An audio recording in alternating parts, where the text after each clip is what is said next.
અને આખા પાટણ સંસદીય મત વિસ્તારમાં વિકાસના કાર્યો કેવા થયા છે? છેલ્લા 5 વર્ષમાં સાંસદની કામગીરીના લેખાજોખા, વિસ્તારના વિકાસ અંગે પ્રજાનો શું મત છે તે જાણવાનો પ્રયાસ કર્યો સંવાદદાતા ધનેશ પરમારે। ऐतिहासिक नगरी पाटण में संदेश टीम पहुंची है। लोकसभा 2019 पाटण संसदीय मत विस्तार में केवो छे मतदारों मिजाज शासक करता और खास करके केन्द्र सरकार में जયારે भारतीय जनता पार्टी शासन रह्યું ત્યારે पाटणना प्रश्नों કેટલો ઉકેલ આવ્યો છે, શું સમસ્યાઓ છે, શું સમસ્યા અથવા શું વિકાસના કામો બાકી રહી ગયા છે, તમામના લેખાજોખા મતદારોના મિજાજનો ખાસ કરીને સંદેશ ટીમનો જે કાર્યક્રમ છે આપ જણાવશો। બનાસકાંઠા અને ખાસ કરીને पाटण संसदीय मत विस्तार से सरहदी विस्तार कही शकाय। पाटण में लीलाधर वाघेलाનું 5 વર્ષનું શાસન भारतीय जनता पार्टीનું કેવું રહ્યું, વિકાસના કેવા કામો થયા છે? લીલાધર વાઘેલાજીએ પોતાની ગ્રાન્ટનો ઉપયોગ કેવી રીતે કર્યો છે આખો મત વિસ્તાર જાણે છે। કાગળિયા ફરતા થાય, વજન મુકાય, પછી કાગળ પાસ થાય, આખો મત વિસ્તાર જાણે છે, કોઈ બાકી નથી। એટલે એમણે જો વિકાસમાં વાપર્યો હોય, અમને કહેવાય એમના વિકાસમાં વાપરેલા પૈસા દેખાતા નથી। એમણે દત્તક લીધેલું ગામ, હમણાં જ મેં મુલાકાત લીધી રોડાની, તો રોડાની એની એ જ હાલત છે, એમાં કોઈ ફેરફાર થયો નથી। અમારા કોંગ્રેસના પહેલાં જીતેલા અમારા સંસદ સભ્ય હતા જગદીશભાઈ ઠાકોર, જેમણે સર્વાંગી વિકાસ કરવા માટે ખૂબ પ્રયત્ન કરેલો અને કોસા બિલ્ડી શરૂ કરવા માટે એમનો અથાગ ફાળો હતો। ભારતીય જનતા પાર્ટીના શાસનમાં એક વ્યક્તિ વિકાસ કરતો હોય એવું ન હોય। ભારતીય જનતા પાર્ટીના શાસનમાં આ વિસ્તારનો વિકાસ થયો છે। રેલવે માટે વર્ષોથી લોકો ઝઝૂમતા હતા અને એમાં નિરાકરણ નરેન્દ્ર મોદીના સમયમાં આવ્યો છે અને લીલાધર વાઘેલાના સમયમાં આવ્યો છે। અને આ રેલવેનો પ્રશ્ન એ પાટણ માટે જીવાદોરી સમાન હતો। એ પ્રશ્નથી લોકો ખુશ છે અને પાટણનો જે વિકાસ થયો છે એના માટે પાટણના આજુબાજુના જે જિલ્લા મથકોને જોડતા રોડો છે, તમામ રોડો, તેમજ અહીં આપેલું છે સરસ્વતી બ્રિજ, એનું પણ નક્કી થઈ ગયું છે, નવો બ્રિજ પણ બનવાનો છે। આ પાટણ હારી, પાટણ ચાસમા, પાટણ ઊંઝા, પાટણ સિદ્ધપુર, આ તમામ 75, 74, 70 કરોડના કામો નક્કી થઈ ગયા છે। પાટણની દરેક વ્યક્તિ વિકાસ જોઈ રહી છે અને વિકાસ જે વ્યક્તિને ન દેખાતો હોય એને આંખે કદાચ પીળીઓ આવ્યો હોય તો ન દેખાતો હોય, બાકી વિકાસ છે। પાટણમાં વિકાસ થયો છે, સાંસદ લીલાધર વાઘેલાએ વિકાસ કર્યો છે। રેલવેનો કેટલો વિકાસ થયો છે, કેટલા સ્ટોપેજ મળ્યા છે બિરડીથી રેલવેના માર્ગ બાદ? અને બીજી વાત, લીલાધર વાઘેલાએ દાવો કેમ જતો કર્યો છે જો વિકાસ કર્યો? તો જે ભાઈ વડીલ છે એ વડીલ આજે તેમના ગામમાંથી આવ્યા છે અને તેમના ગામથી પાટણ સુધીનો 7 મીટર પહોળો રોડ એ ભારતીય જનતા પાર્ટીના શાસનમાં લીલાધરભાઈ વાઘેલા જ્યારે એમપી હતા ત્યારે બન્યો છે।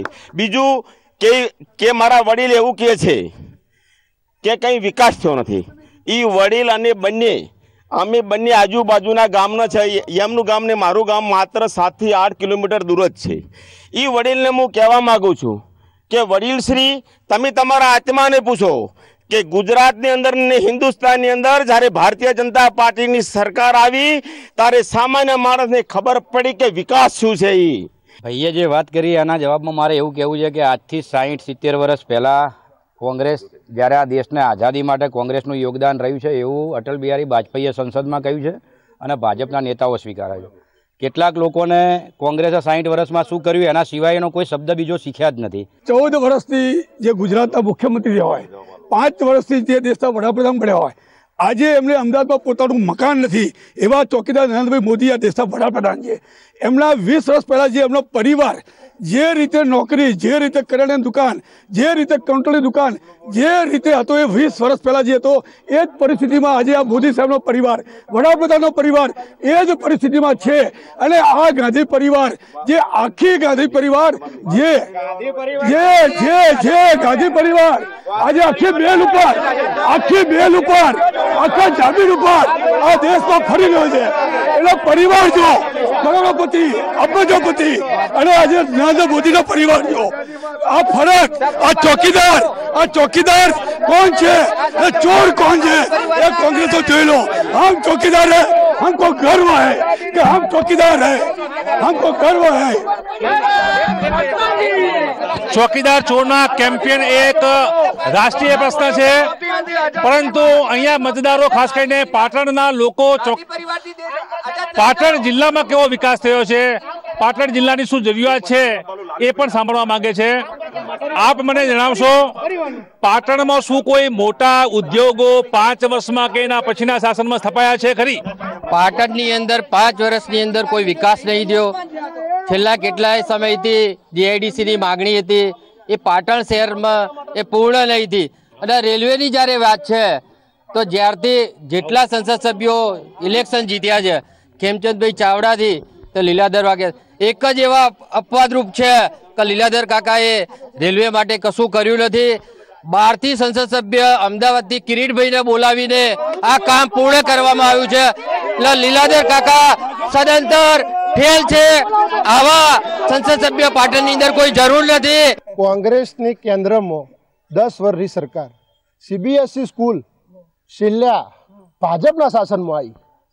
સીબીએસઈ સ્કૂલ નથી એટલે અમારા પાટણ જિલ્લાના બાળકોને ખૂબ તકલીફ પડતી હતી। પછી 2 રેલવેના ઓવરબ્રિજ આપ્યો। એક પાટણ જિલ્લાની અંદર રાધનપુર ખાતે સોલર પાર્ક ખૂબ જ વિકસિત કરેલો છે। આદરણીય વડાપ્રધાન મોદીના નેતૃત્વની અંદર 4.5 વર્ષની અંદર એક પણ દાગ લાગ્યો નથી।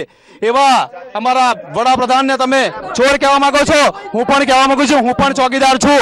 અને આવનારી લોકસભાની અંદર ભારતની પ્રજા તમને જડબાતોડ જવાબ આપીને દેશનું ફરીથી વડાપ્રધાન તરીકે નેતૃત્વ આપશે। કોંગ્રેસના 70 વર્ષના કાર્યકાળની વાત અહીંયા આવી રહી છે। જો કે કોંગ્રેસનો 70 વર્ષનો કાર્યકાળ હવે એક્સપાયરી ડેટ થઈ ગયો છે। આપણે સહી કોઈ એવા પણ કેટલાક લોકોના પ્રશ્ન છે કે 5 વર્ષમાં અથવા આપણી સત્તામાં આપણે શું કર્યું, પાટણ માટે, આ જિલ્લા માટે ભારતીય જનતા પાર્ટી શું કર્યું? પાટણ જિલ્લા માટે રેલવે, રસ્તા, પાણી, વીજળી અને શૈક્ષણિક સંસ્થાઓમાં ધારપુર મેડિકલ કોલેજ, ચારણકામાં સોલાર પાર્ક, હારીજમાં મોટી મોટી જીનો અને પાસપોર્ટ કેન્દ્ર પાટણમાં, એવા અસંખ્ય વિકાસના કામો ભારતીય જનતા પાર્ટીની 5 વર્ષની સરકારમાં કર્યા છે। કે પાટણ શહેરની અંદર આજે બેઠા છે અમારા 4 ભાગીદારો છે। પાટણની જે ટીબી હોસ્પિટલ ચાલતી હતી, જે પાટણની ટીબી હોસ્પિટલ જે સંસ્થા ચલાવતી હતી, વગર પૈસે મફતમાં સેવા કરતી હતી, અમારા 4 ભાગીદારો, અમારા 4 દલાલો જેને ટીબી હોસ્પિટલને ખારીજ કરીને એનો જમીન પચાવી પાડવાનું આ ભાજપના દલાલો કૃત્ય કર્યું છે। અહીંયા તમામના જે દાવાઓ છે, ખાસ કરીને વિકાસ કાર્યો કેટલા થયા છે, કેટલા બાકી છે। જો કે ક્યાંક ને ક્યાંક એવા પણ સવાલો છે કે ભારતીય જનતા પાર્ટી તરફથી થોડા સમય પહેલા પાટણને તુલસા સિટી જેવી બનાવવામાં આવશે તેવી એક વાત હતી। ભાજપને તુલસા સિટી બનાવવાની એક વાત હતી, એક રેલી પણ હતી, શું કહેશો? ભાજપનું વિઝન કોઈ નાનું હોતું નથી। ભાજપના પાટણ જિલ્લો એ ઉત્તમ જિલ્લો બનાવવાની જે નેમ છે એ પ્રમાણે આગળ વધી રહ્યો છે। આજે જીઆઈડીસી પાટણ જિલ્લામાં આવી ગયું છે। પાટણની અંદર મેડિકલની સુવિધા, રેલવેની સુવિધા, બધી સુવિધા પાટણ જિલ્લામાં પૂરી થઈ ગઈ છે। એટલે પાટણ રોડ, રસ્તા, પાણી, લાઇટ બધી રીતે પાટણ જિલ્લો ઉત્તમ જિલ્લો છે। પાટણની અંદર આ રેલવે લાઇનનો પ્રશ્ન આજે જે સોલ્વ થયો છે, ભવિષ્યનું પાટણ બહુ ઉજળું હશે। અને પાટણની અંદર એવા ઘણા કામો થયા, મેડિકલ કોલેજ છે, અંડરગ્રાઉન્ડ બ્રિજ થયા છે, આ ઓવરબ્રિજો થયા છે, બધું। પછી એનાથી વધુ પણ જે મા યોજના અને આયુષ્માન કાર્ડ જે કાઢ્યું છે એના માટે લાખો ગરીબ લોકોએ જે મદદ મેળવી છે એ ખરેખર ખૂબ જ સુંદર છે। અને આવું કાર્ય કોઈ દિવસ અત્યાર સુધી થયું નથી, એવું કાર્ય નરેન્દ્ર મોદીએ કર્યું છે। તો સૌને નરેન્દ્ર મોદી માટે માન આપવા વિનંતી। આપને એક પ્રશ્ન કરવા માંગુ છું, પાટણની જે ઓળખાણ હતી તે તમામ ઓળખાણના જે દરવાજા છે, જે કોટ વિસ્તાર છે, મોટું દબાણ હજુ પણ યથાવત છે, ઓળખ પાટણ ગુમાવી રહી, શું કહેશો? પાટણ શહેરના 11 દરવાજા અને 12મી બારી અને રાણીની વાવ, પાટણના પટોળા આજે જગ વિખ્યાત છે। આ મોદી સાહેબે સોની નોટમાં રાણીની વાવ મૂકી। આજે પાટણ એ વિકસિત પાટણ છે અને પાટણ શહેરની રાણીની વાવને વિશ્વની વિરાસત મળી એ નરેન્દ્ર મોદીના સમયમાં મળી છે અને પાટણની ચિંતા કરો તમે બહારના નીરવ મોદીના અને માલાજીના વિચારો છોડી દો। હું આપને પૂછવા માંગીશ, લોકસભા 2014 હતી, કોંગ્રેસનું મોટું કેમ્પેન હતું, 1 લાખ વધુ વોટથી કોંગ્રેસના ઉમેદવાર હાર્યા હતા। 2019માં તમારી એ ગેપ પૂરવા માટેની શું તૈયારી છે?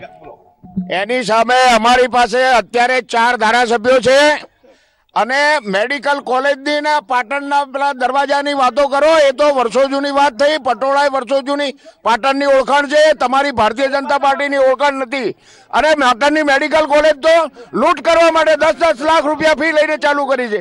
પ્રાઇવેટ સંસ્થા ચલાવે છે, સરકાર ચલાવે છે ને। ટીબી સિવિલ હોસ્પિટલ 4 વર્ષ અમારી સહીઓ લઈને અમારા લોકોએ લાલેશ જેવા ટક્કરે કામ કર્યું અને હવે ચાલુ થઈ છે સિવિલ હોસ્પિટલ। અને બીજી વાત કહું છું, કોચા બિલ્ડીનું કામ જગદીશ ઠાકોરના સમયમાં શરૂ થયેલું છે અને અત્યારે મનમોહનસિંહની સરકારે શરૂ કરેલું અને અત્યારે પૂરું થયું છે। બધું એમના ખાતે લઈ લેવાનું છે એમને। ના ના, આમાં મને ક્યાંય કોઈ જગ્યાએ ક્યાંય વિકાસ દેખાતો નથી। અત્યારે એટલી બધી બહેનો ઉપર અત્યાચારની બધી ઘટનાઓ બનતી હોય છે અને એમાંય અત્યારે પાટણમાં સરેઆમ કેટલી બધી ચોરીઓના બનાવ બનતા હોય છે। બહેનો દાગીનાઓ પહેરી નીકળી નથી શકતી અથવા તો નીકળે છે તો ત્યાં આગળ ગમે તે જગ્યાએ ચોરાઈ જતા હોય છે। ભાજપના જે પૂર્વ પ્રમુખ એમના જેના ગળામાંથી ઘર આગળ બેઠા હતા અને એમનો ચેન ચોરાઈ ગઈ છે, તો શું આવી બધી ઘટનાઓ અને એનો ક્યાંય અંત જ નથી? અને શું આના માટે કોઈ એવી કોઈ બહેનો માટેનું કોઈ એક સુરક્ષા અથવા તો બહેનો માટે જે કોઈ યોજના અત્યારે બહેનોને અત્યારે પોતાના ઘર વપરાશ માટે અત્યારે રેશન કાર્ડમાં જે ચીજ વસ્તુઓ મળતી હતી એ પણ અત્યારે મોટા ભાગની બંધ થઈ ગઈ છે। એ મહિલા હતા તો મહિલા તરીકે નગરપાલિકાના પ્રમુખ રહી ચૂક્યા છે, કેમ 1.5 વર્ષમાં ઉતરી ગયા? પાછી બીજી કોંગ્રેસની મહિલા પ્રમુખ રહી, એ પણ 1.5 વર્ષમાં ઉતરી ગઈ। જ્યારે મહિલાઓને જ્યારે ગર્ભપાત્ર હોય ત્યારે મહિલાઓને શિક્ષિક હોય કે કોઈ પણ હોય નોકરી કરતી હોય એને રજા નથી મળતી। આજે વડાપ્રધાન હિસાબે બહેનોને 26 મહિના સુધી રજા ભોગવવા મળે છે અને પગાર ચાલુ હોય છે। આ નરેન્દ્ર મોદી અને મુખ્યમંત્રીના અને વડાપ્રધાનના રાજમાં આટલું ભાજપની સરકારે કર્યું છે। બેનશ્રીને કે આ સુધીમાં જે વિદ્યાર્થીનીઓ ભણે છે એની ફી બી અને આવવા જવાનો ખર્ચો, સાયકલો, મેડિકલ, ટોટલ ખર્ચો ભારતીય જનતા પાર્ટી ભાજપની સરકારમાં થયો છે। બેનને કે પહેલી મહિલા મુખ્યમંત્રી તરીકે બેઠી હોય તો ગુજરાતમાં બેનને જ બેહારી છે। બેનને કે તમને તો 1.5 વર્ષ કર્યું છે કોંગ્રેસે કે ભારતીય જનતા પાર્ટીનું કમળ લઈ 2019માં આવનાર હર કોઈ ઉમેદવાર હોય 5 કયા મુખ્ય વિકાસના કામો કરશે? જે જગ્યાએ પાણી નથી પહોંચાડ્યું ત્યાં હજી પાણી પહોંચાડશે અને જીઆઈડીસી નવી એ પણ મંજૂર થઈ ગઈ છે। એક ટૂંક સમયમાં પણ કામ ચાલુ થશે। રેલવે હમણાં ચાલુ થઈ છે અને રેલવે અહીંથી બોમ્બે દિલ્હી સુધી રેલવે જાય એવી યોજના છે। 5 કામો વિકાસના એમને ગણાવ્યા છે। ખરેખર 5 કામો પાટણ જિલ્લાવાસીઓ, પાટણ નાગરિકો, પાટણ મતદારો માટેના શું હોઈ શકે? પાટણની અંદર ભાઈએ જે વાત કરી સુજલામ સુફલામના દ્વારા ગામડે ગામડે પાણી પહોંચાડવાની, તદ્દન વાત ખોટી છે। કારણ કે 1 મહિના પહેલાં તમામ ગુજરાતના મીડિયાની હાજરીમાં સુજલામ સુફલામ કેનાલની અંદર ખેડૂતો વોલીબોલ રમ્યા છે, ફૂટબોલ રમ્યા છે। ફૂટબોલ એટલે જો પાણી હોય તો એમાં ફૂટબોલ રમી શકાય નહીં। આપ વયોવૃદ્ધ છો, અનેક લોકસભા ચૂંટણીઓ જોઈ ચૂક્યા હશો।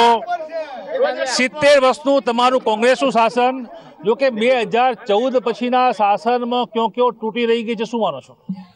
તમામ જાતના દલિત ગણો, મુસ્લિમ ગણો, કોઈ પણ સાથે બધા ત્રાહિમામ સાથ નોટબંધી કર્યા પછી અને જીએસટીમાં આ બધા વેપારીઓ રોવા મળ્યા છે। એક પણ વેપારી સારો હતો ક્યાં અમારે લાભ થયો છે? મારા 60 વર્ષના અનુભવ પ્રમાણે આજે તાજેતરમાં જોવા જઈએ તો પાછળની જે સરકાર કોંગ્રેસની હતી તેમાં ખરેખર કોંગ્રેસ સરકારે કૌભાંડો કર્યા છે અને જે આ 5 વર્ષ મોદી સરકાર આવી અને એમને બધા જ એમના કૌભાંડો અને એમના લુગડા ઉતાર્યા છે। તો આપે જોયું તે રીતે ભિન્ન આક્ષેપો થઈ રહ્યા છે। કોંગ્રેસ અને ભારતીય જનતા પાર્ટીના લોકો પોતાના દાવા રજૂ કરી રહ્યા છે। શાસન જે હતો એ શાસનમાં ક્યાંક તૂટી રહી ગઈ છે, ક્યાંક વિકાસના કામો થયા છે, વિકાસના કામો બાકી છે। દાવા થઈ રહ્યા છે કે પીએમ મોદીએ વાયદા કર્યા છે, કામો થયા નથી। જો કે ભારતીય જનતા પાર્ટીના કાર્યકરો કહી રહ્યા છે કે વિકાસની ગતિને વેગ મળ્યો છે, આમ દાવા પ્રતિદાવા પાટણ સંસદીય મત વિસ્તારમાં જોવા મળી રહ્યા છે। જો કે આવનાર સાંસદ સામે અનેક નવા વિકાસના કામો છે, ગતિ આપવાના એક પ્રશ્નાર્થ ઊભા થયા છે। વિચારવું પડશે, મંથન કરવું પડશે, મોનિટરિંગ કરવું પડશે, લોકોની વાચાને મતદારોના મિજાજને સાંસદે સમજવો પડશે અને તે રીતે પાટણ સંસદીય મત વિસ્તારમાં જે પણ સાંસદ ચૂંટાઈને આવશે તેમને આ ગતિને વેગ આપવો પડશે। કેમેરામેન દિલીપ સોલંકી સાથે હું ધનેશ પરમાર, સંદેશ બનાસકાંઠા।